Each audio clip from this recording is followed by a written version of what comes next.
There's this discussion about how we think that Harry conceived buildings. He conceived buildings as a total artwork. I was fortunate to start in his office in 1980, and this building commenced design in 1982.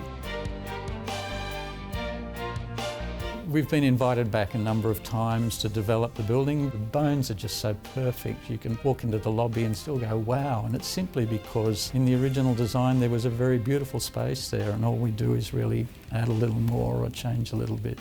The geometry of this building originated from Harry's love of the work of an artist called Frank Stella, which are the three biggest in Australia and probably in the Southern Hemisphere.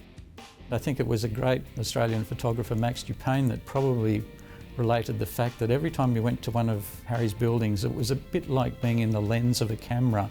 The curvature of the floor plate lays out so that from one end of the northern curve you look down on the bridge, and you just have this fantastic sweep all the way down the harbour to the heads, around to the Opera House and Circular Quay. There must be only one or two buildings in Australia with this sort of floor area that also has the advantage of being near the glass and near the views.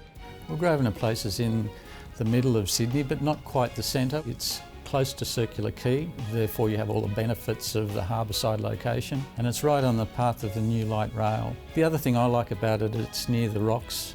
This level of end-of-trip facilities is very important for commercial offices. It's more than just arriving in sweaty cycle gear and having somewhere to hang your bike, and it's important because it's become more about the people. It's less about just building a really big building and expecting people to come and rent the space. You need to have more than that.